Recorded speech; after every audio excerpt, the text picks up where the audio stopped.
Welcome back to Vikes with a Mic. As always, your host JC here with my co-host and good friend Tyler Williams. And boy, we are hitting the ground running. Last episode was all about Kwesi Adolpho-Mensah and how he is our new GM. This episode is all about, well, I shouldn't say all about, but mostly about. Supposedly. Yes, and him being our apparently new head coach. However, we won't know for sure. At least it's not just Schefter reporting this, so he can't just clickbait. The entirety of America in this situation, it's been multiple sources.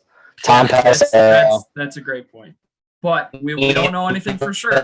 We don't know. Right. Because he can't put pen to paper until after the Super Bowl. So, which sucks, yeah. Yeah, apparent new head coach, current offensive coordinator of the LA Rams who are in the Super Bowl. Kevin O'Connell will be the next head coach of the Minnesota Vikings, according to Ian Rappaport, Tom Pelissero, Adam Schefter. Yep. Thousands and thousands. Basically, yes. Yeah. A bunch of beat reporters from Minnesota as well, Courtney Cronin, Ben Gessling, Chad Graff, all those guys. Thomason. Yeah. I mean, and shout out to Doogie, who called this like from the get-go almost. Darren Wolfson, fantastic beat reporter for the Minnesota Vikings. He's one of my favorites. I'm going to say that straight up on Twitter. Yeah, he's a good guy. Very reliable source. Absolutely. And he interacts with fans, which is awesome. He'll never really turn down a question that somebody asks him. So pretty cool. Anyways, that's not why we're here. We're not here to ride all of the Minnesota media. So let's get into it, man. Kevin O'Connell, head coach of the Minnesota Vikings. However, there was some stuff going on. Let's put it that way. Yeah, stuff. Yeah, obviously there were a ton of candidates. The Minnesota Vikings, I think, at one point had a list of. It was like 10. It was 8 to 10. Yeah, and 4 of them or 5 of them were given second interviews. So. Yep. Vikings actually flew out to LA, had an in-person interview, second interview, I should say, with Kevin O'Connell, obviously, Raheem Morris, who's the defensive coordinator over for the Rams as well. And then I believe they also had a second interview with D'Amico Ryans, the defensive coordinator of the Niners. Before he pulled out of the running, he was my guy. I really wanted him to get the job. But the reason that he pulled out of the running was because I know. Jim Harbaugh entered the conversation. Yeah. Which there had been, rumblings that he was potentially going to be a candidate, but really it had kind of fallen. Nothing was official. Nothing was still official. Right. For like a few weeks, there was just really nothing going on the Harbaugh front. His name wasn't really mentioned or anything. And then one day it just hit. Monday or so. Yeah. Just everything started coming out about how Harbaugh had an introductory conversation with Kwesi, and Kwesi was super on board with him, and apparently he was one of the main guys or the main guy on Kwesi's list when he came into the organization as far as who they wanted to sit down and interview. Turns out that this conversation did happen, and then it led to them saying, okay, we're going to fly you in on Wednesday. Tuesday, they fly in Patrick Graham, who's the defensive coordinator over for the Giants, have a 9-hour interview with him. And then, the next day, Wednesday, they fly Jim Harbaugh into the Twin Cities, into Eagan, specifically, actually. Lets him see the facilities, have like a 10 to 11 hour interview potentially with him.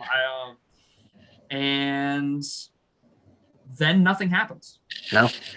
And what's crazy about the situation is there were reports. I mean, we were talking yesterday. We were texting yesterday about recording yesterday when the news became official that Jim Harbaugh was going to be the coach, because it looked like Jim Harbaugh was going to be the next head coach. There are plenty of sources on the Michigan side that had already been saying, oh, he's going to the Vikings. Let's get our new coach ready to go. Right. Yeah, there were Michigan University beat reporters that were basically saying, like, he wasn't in the office. He said goodbyes to people. it's a done deal. Apparently, that's what Jim Harbaugh thought. On the Vikings side, it was not that way. Now, there is a lot of nuance to this situation. I don't want to get too caught up on the Jim Harbaugh deal because really it's not a story anymore. He's not going to be the head coach of the Minnesota Vikings. But basically, there was some bad blood with one of the minority owners of the Minnesota Vikings. And he is also a big Michigan supporter. I believe, yes, Jim Stapleton is the name of the gentleman who is a part of the minority ownership group for the Minnesota Vikings. Big time Michigan donor and supporter. Has a previous beef with Harbaugh, but because Jim Stapleton owns enough of the Vikings, he technically has a say in these discussions as far as who gets hired as head coach. So Harbaugh was coming in to the situation thinking basically that he had this job already wrapped up, that it was merely a formality having this interview, and that it was really going to be more of a, we're going to show you around the place. We're going to treat you to, some nice dinner and have a few drinks, and you're going to meet everybody, and it's going to be great. We're going to offer you a contract offer that apparently he was looking for in the range of what John Gruden had signed with the Raiders before he was let go. So somewhere in the range of like 10 years, $100 million, which is absolutely insane. That's absurd. Yeah. Jim's, hey, I mean, he is one of the, I think he's fifth all time winningest head coach in the NFL. I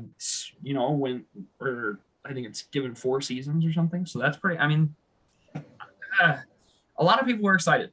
Again, to all of us, because of what the media was saying, because of what the Michigan side was saying, presumably through Harbaugh's camp, this looked like a done deal. But that was not the case for the Minnesota Vikings. The Minnesota Vikings saw this as a real interview. They were bringing Jim Harbaugh in with no decision made up. Their mind were completely open. Mainly, obviously, I'm talking about the Wilfs. They had Stapleton on their side kind of maybe saying no, but they were open to it. And it's very obvious, but that wasn't what Jim Harbaugh was expecting. So I think there was a massive amount of miscommunication. Again, we don't know this for sure. This is just what a lot of sources are saying happened. But at the very least, there doesn't seem to be any bad blood. There wasn't ever any offer given. So obviously Jim Harbaugh just didn't impress enough, to be completely honest. Either that or he didn't feel comfortable with having beef with a part of the ownership group, which is completely understandable. So it's good that they figured this out. I think it's completely fine. Harbaugh, I don't think he should be coming. I don't think any coach should be coming in just expecting the job handed to them. Yes, Harbaugh has a resume. Yes, he's been coaching in the NFL and college for a while. He's got a lot of experience, but you still can't just come into an interview and expecting you have the job already. That's not how it works. I don't care who you are and what your name is. That's just not how it works. I think the Vikings handled themselves very well in this situation and having an open mind. You have plenty of other candidates. You've interviewed a ton of other people. You get the huge Harbaugh hype up, and it's only one guy. So you got to listen to everybody else. I'm happy that they had an open mind with the whole situation. Yeah, no, I absolutely agree. Yeah. I'm glad to an extent that they didn't go with this route. He was a super polarizing figure. A lot of people were very high on Jim Harbaugh, and I totally understand it, but he, just as many pros as he had cons. Exactly. I think that it was going to be a very short marriage. It might have been a very productive marriage, had both sides, from the get-go been on the same side, but that is not the reality in which we live. So yeah, moving on. That's really all you need to know from a basic understanding as far as the Jim Harbaugh situation went. The crazy thing is that last night, when we thought all of this was going to go down one way, we see the Shefty tweet about how Jim Harbaugh was called Michigan. Yeah. Again, Shefty was the first one. about how he called Michigan and was like, I'm staying. I'm going to stay through my contract at the very least. You don't have to worry about this being a big deal in the future. And everybody's like, what? And then literally 10, 15 minutes later, we get more tweets that are saying, Kevin O'Connell. Kevin O'Connell is going to be the next head coach in the Minnesota Vikings. He cannot officially sign again until after the Super Bowl because his team is in the Super Bowl. Just part of the NFL rules, which obviously makes sense. I mean, he's offensive team, you know.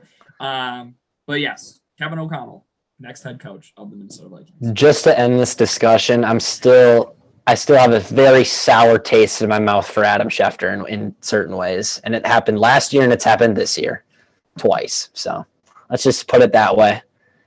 Yep. Yeah, we know the ongoing beef between you and Shefty. Yeah. I mean, it's a very one-sided beef. I don't think Shefty really knows who you are, T, but that's fine. I don't even care, to be honest with you. I don't really care, to be honest. I'm happy he doesn't know who I am. He might just write fake articles about you. Who knows? Yeah. Well, I don't even care, to be honest with you. So let's get into this, man. I mean, let's give the people what they want. They want a breakdown of Kevin O'Connell. Nobody, unless you're like really ingrained in football, knew who this guy was until this coaching cycle really came around. Right. Obviously, I'm sure some Washington fans and Browns fans and LA fans knew who he was to an extent, but a majority of people are just hearing Kevin O'Connell's name for the first time. So what are your thoughts on the hiring of Kevin O'Connell? I mean, I kind of know your thoughts, but explain to me. For me, he was probably the best candidate available left after Harbaugh, just because I wasn't a fan of Patrick Graham. I wasn't on the Raheem Morris train just like you were. Right off the get-go, I wanted an offensive-minded, young head coach of this Vikings team, shift the narrative of the conservative play call and get all that garbage out of here. Let's get aggressive, and let's use our playmakers to our advantage. Well, the Vikings did that if O'Connell's going to be the coach. Coming from the Sean McVay tree, I'm actually really intrigued by that. McVay's the tree is starting to develop. I mean, look at freaking Zach Taylor out in Cincinnati. Yes, he has Joe Burrow, but he's helped build this team around. They weren't very good a year ago. They helped build the roster in free agency in the draft this past year, and he's coached to really help get this team into the Super Bowl, which going into the year, no one thought this team would be in the Super Bowl. Yeah, and to your point too, LaFleur is technically a part of that tree over there in Green Bay. He is. Obviously, he's had nothing but big success. And then Brandon Staley, coach of the LA Chargers, has also really done it. Interesting fact about that, they were going to Brandon Staley tried to bring in Kevin O'Connell as his OC to LA this past year, and Sean McVay rejected that. That didn't happen. He blocked that. And that tells me a lot that McVay believes in O'Connell as a coach. I'm really excited for this move, and quite honest with you, I think it was the best option for the Vikings. I didn't want another defensive guy. I think they needed to change the culture, man. It was time. I think the scheme's going to probably stay a little bit the same. I think it's a zone probably, but wide zone. So it's got a shift. Oh, just a little bit, but I'm excited, man.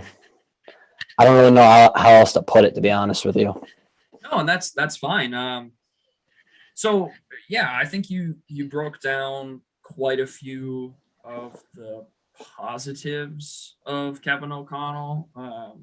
Some listeners may be divided on this, but I think the only other massive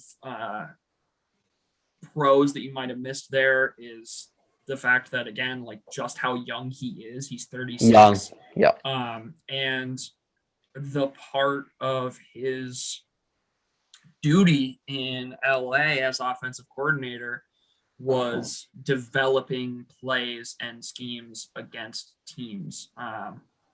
So I would say those are the biggest positives.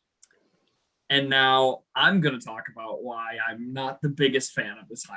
But Here's the thing.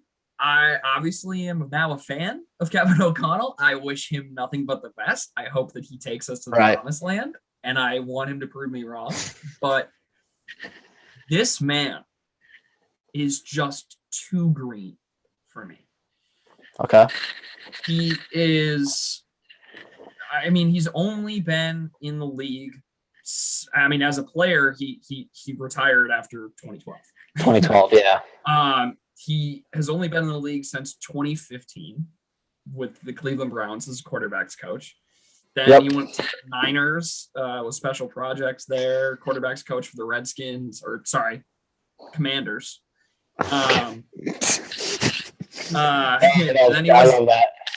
he was quarterbacks coach, passing game coordinator for the Commanders, and then interim offensive coordinator for like a couple games. I want to say it was like 8 or something like that. And then he's been the offensive coordinator in LA since 2020. Now, he was with McVay all those years that he was in Washington. Right. He even had some overlap with Kirk Cousins in 2017 as his quarterbacks coach. But Kevin O'Connell has not called any meaningful plays in LA as an offensive coordinator. That's a huge negative, in my opinion. Now, if he goes out and he hires a fantastic offensive coordinator who knows how to go about calling plays in game time situations, then maybe that opinion changes. But as of right now, he is basically a glorified pass/run game coordinator, which, yeah, obviously that means offensive coordinator, but offensive coordinator in a majority of the league means that you're calling plays. It's actually an oddity for the head coach to be calling plays like Sean McVay does. And I think that a lot of people can like give a rebuttal on that when they say, well, McVay blocked, him going to the Chargers, and the Chargers would have given him play call duties. So obviously he's capable of doing it, because why would Brandon Staley want to hire him if he wasn't capable? I'm not saying that he's not necessarily capable, but I'm just saying that Kevin O'Connell has operated within a position for the Rams that hasn't really been a true offensive coordinator even in the NFL. We don't really have any information as far as whether the offensive assistant coaches have even been reporting to him or if they've been reporting straight to Sean McVay. Because, again, Sean McVay is the one who is calling these plays when it comes to the game. Now, that aside, Kevin O'Connell is putting together the game plan. He is selecting plays and creating plays that are made to best attack the defense of whatever team LA was going up against. Basically working with players to make sure that the plays that he hands over to McVay are ones that they understand fully and are going to be able to attack defenses with. McVay is the one who, during the game, says, okay, I see this defensive tendency, so I'm going to switch to doing this and calling these plays and all that. I think it's just really hard for me to put complete confidence in a guy who, again, hasn't really been in a leadership position within a team, at least not one that we can confirm exists. He blew away the Minnesota Vikings. That has come out in multiple reports that his interviews were absolutely amazing. They see something in him, and I have nothing but faith in Kwesi, and I hope I am dead wrong when it comes to this, but Kevin O'Connell, I don't know, man. There's just too much that worries me when it comes to the newness of who he is. I totally get what you're saying. It makes a lot of sense what you're saying, but I think if you can get in the right staff, I think a guy like Pep Hamilton is your offensive coordinator, a guy who's worked with plenty of quarterbacks and developed guys like Justin Herbert. I think that would be phenomenal. I think he's even called plays in the NFL. So if you get an experienced staff, if you can bring some of those guys over from LA with Kevin O'Connell, I think he's going to keep getting better as a coach. I think with this hire, it is. I think you're really onto something there. It is all about the staff I think it's exactly about the staff. Yeah. Yeah, it's all about the staff that him and Kwesi are able to assemble behind him, because he is a player's coach. Like, players absolutely love him. He is a quarterbacks guy, as I've mentioned. He was a quarterbacks coach both in Cleveland and in Washington. And he kind of really was a quarterback's coach, even as an offensive coordinator in LA, because as I said, it's not like he was just calling plays. Like he was really working with Matt Stafford to design concepts that best fit what he was able to do. And that's something the Vikings did not do at all last season. And that's very true. And specifically on offense. This really is like anti-Zimmer, right? Like Kevin O'Connell is everything that Mike Zimmer is not. He's young. He is coming from one of the newest offensive trees or coaching, scheme trees in the NFL. Not as experienced. Quarterbacks guy.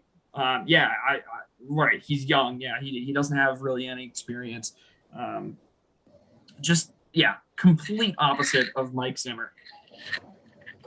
I think another knock that I have on Kevin O'Connell, and there's completely differing reports with this, so it's kind of hard to say for sure, but I'm very worried that this hire speaks to a potential Kirk Cousins contract extension. Oh no. There are talks that Kevin O'Connell has been that he was on the side in Washington of not re-signing Cousins, letting him go to free agency. There's talks that apparently LA wanted to maybe trade for Kirk Cousins, and he was like, heck no, we need to trade for Matt Stafford. I want nothing to do with Cousins. So there is potential that he does want to trade him away. But there's also potential that like there's enough overlap and he's enough of like that kind of guy that he might just come in, quite honestly, and be like, yeah, this is my guy. We're going to make Kirk Cousins work. We're going to win a Super Bowl. Yeah, I hope not. I hope they go out and draft a guy that they actually can develop and work with instead of Kirk Cousins, who we've basically already seen at his ceiling. Right. And I completely agree. I just worry about the past experience with Cousins. Yeah. Well, but really, yeah. I mean, definitely that. But just like the evidence that kind of that doesn't support that, the fact that he was in Cleveland in 2015 and they've had nothing but, bad when it comes to drafting quarterbacks. We'll see if Baker can turn his career around, but you and I have already in a couple of just this season not kind of trashed Baker. And he was injured. Right. Whatever. San Francisco, he was only in there for 2016. So it's like, yeah. We'll give it to you, I guess. Washington. I'm trying to think. He was there, Washington 17 through 19. So that means he would have been there for the last year Kirk was the starter. I don't believe they drafted a quarterback that year. And the most recent quarterback that they drafted wasn't in any of those years, actually, I don't think. They might have drafted like a sixth rounder or signed some UDFAs, but nobody of renowned. Obviously, look at their quarterback situation right now. Yet again, people are talking about Washington being in the hunt for a potential quarterback this draft season. So, and then he goes to LA, and LA has a culture of screw the draft. We're not going to draft guys to develop. We're going to trade for guys. We're going to win now. So I don't see a lot of evidence behind Kevin O'Connell as far as I'm going to go out and select a young quarterback and develop him. He seems like a guy who would absolutely love a Kirk Cousins, statistically prolific passer. And I'm just going to get this guy a really solid offensive line, and we're going to let our skill position and we're going to let the offense just blow teams out. Yeah, man, I don't know. There's just so much. I'm really immediately not a huge fan of this hire.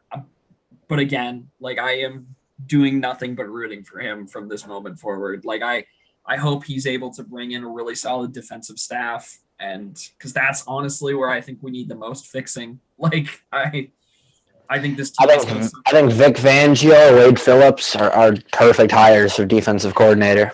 Oh, stay away from Wade Phillips, please, for the love of God. But Vic Fangio would be amazing. Yeah, that would be insane. I've also heard like Uh, Eric Henderson maybe as well as an option. yeah, that would. Yeah, I would also take that. Or yeah, Probably over Phillips. there's I think if they could get him like Vic Fangio, Andre man, Patterson. Just keep Andre Patterson. Like, right? Maybe Patrick Graham. I mean, I didn't like Patrick Graham as a head coach option, but as a defensive coordinator, I don't think New York's going to let Patrick Graham. We didn't really talk about Patrick Graham in that whole situation. We kind of like quickly mentioned it, but a lot of people were discussing how Patrick Graham came in for a 9-hour interview. I don't think that he's going to move to Minnesota for a defensive coordinator position. It would have to be like defensive coordinator / head coach, which I don't even know if you can do with an initial hire. But the reason I'm saying this is because in the NFL, since he's the defensive coordinator for the New York Giants, if we wanted to hire him purely as a defensive coordinator, that would be a lateral move. yeah. So it could theoretically be blocked by New York. And I think there have been multiple sources that have even stated Graham does not want to move from New York if it's not for a head coaching position. Like he seems like good luck, buddy. wants to. I think there's a team within the next couple of years that might do it, but yeah, obviously not going to be the Vikes. So yeah. So yeah, I mean, if that's the move, if you bring him on as a defensive coordinator / assistant head coach, sure. But I don't really know how much overlap there is with Kevin O'Connell. I don't really see why he would want to do that, but right. I don't know. It's tough. That's really where I shouldn't say my opinions end, because we can get into the weeds for hours on this. But we're not going to know. We're not going to know much. It hasn't even officially been announced by the team yet. We got to wait for an introductory press conference. You got to see a press conference. You got to see staff hires. You have to see basically everything, how he addresses this team and the leaders of this team and the owners and everybody. 100%. And, you spoke a lot to it, and I do want to give props to this idea of if he is able to somehow snipe a good amount of these LA coaches and take them with him here to Minnesota, a few of my worries go, down the drain. And I start to look at this hire with a brand new perspective. But I don't know, man. I worry. I worry a lot about just how much we are shifting and making a complete 180. I think a lot of people, and I'm worried that some of the ownership group might be on this train as well. I'm worried a lot of people just saw, offensive coordinator, he's an offensive guy. Okay, well, sounds good. Without really looking into it that much. I'm not saying it's going to be a bust. Zach Taylor, Matt LaFleur, Brandon Staley. The Sean McVay tree is blooming. It's looking good. Exactly. Wasn't Zach Taylor a quarterbacks coach coming out of LA? He didn't even have experience calling plays. He was not even an offensive coordinator. No. And that's that. It's why I brought it up again, because it's like I am totally okay if people have a completely different opinion than I do, and want to call me on this stuff. But I don't know. It's just a gut feeling, and I reserve the right to change that opinion as things, develop and become laid out. And I'm excited to have that opinion change, hopefully, because I would love for Kevin O'Connell to win back-to-back Super Bowls. But we shall see. Actually, no, I don't want him to win the Super Bowl. Who day? So yes, sir. So, all right. Well, I think with that we've really hit a majority of the topics. The big points when it comes to Kevin O'Connell. So, unless you have anything else to add. Tyler. Nothing with him. No. So it's gonna be a fun ride, man. I mean, it's young. Kwesi's 40. O'Connell's only 36. I think it's a waiting process here. We just Offensive mind. Yeah, I mean, I think we've got to wait. Process is going to be great. We'll see what happens with Kirk Cousins. It could go I think the both staff ways as far as hirings are going to show where this team actually is going to be headed. Absolutely. The Staff conferences and the hirings are going to be interviews, huge. yes.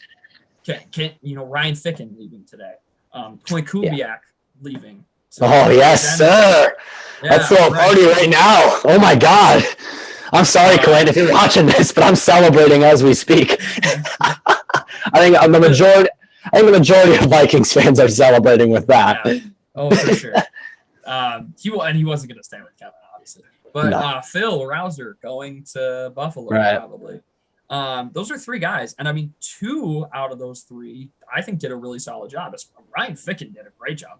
Ryan Ficken did a great job. That actually sucks to lose him. Yeah. Yes, it's really sad to see him go. But can you keep a guy like Andre Patterson? Can you keep him on your staff? Can you keep a guy like Keenan McCardell, who wide receivers Adam Thielen and Justin Jefferson have already gone on record saying, keep him. Whoever comes in here, keep him. He is amazing. And I think that there might be some other, or I guess Andrew Janoko's gone to. He is. Anybody else? He's going to Chicago. But there are little gems on this staff already that you need to make sure whoever comes in here, obviously looks like it's going to be Kevin O'Connell. He needs to look at what's in-house first. And I expect he will. He will. But how can you mesh those gems that still exist on our staff currently with maybe some guys that you can bring from LA and who knows who else he has ties to that he wants to maybe bring here to Minnesota. But I'm definitely looking forward to it.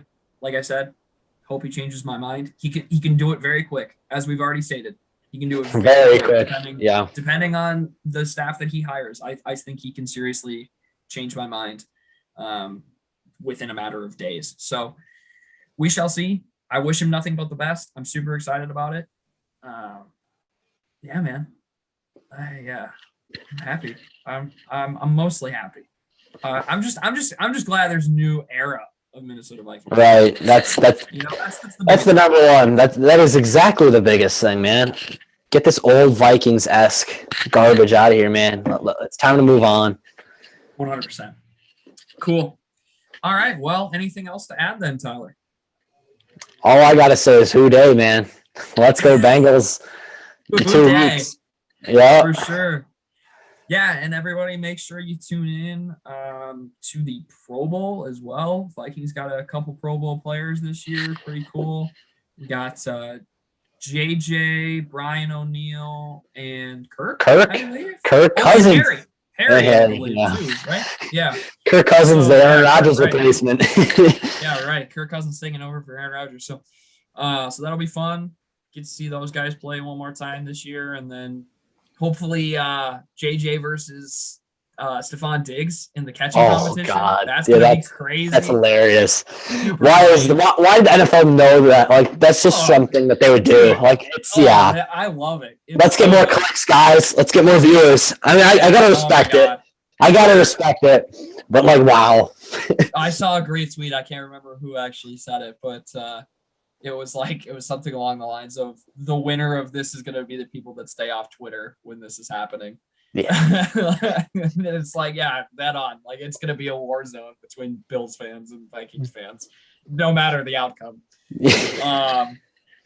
So, yeah, looking forward to the Pro Bowl and absolutely who day. I love Matt Stafford and I think he did a great job in LA and I want the offense to perform well. O'Connell being our and if the offense doesn't perform well, oh goodness. Right, yeah. Then Tyler's going to be changing his opinion. He might be coming over to my camp, but right.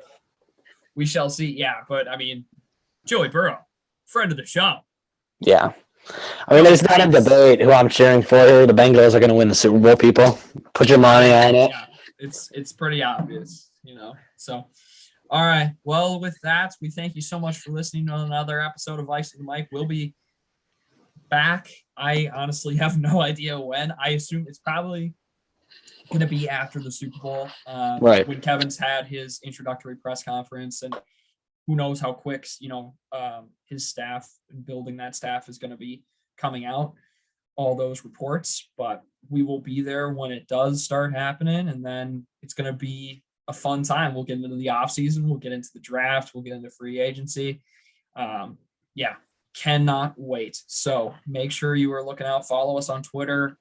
We almost always post on there, especially when the schedule is kind of wonky on when they're going to be new episodes. So Right. definitely looking forward to that.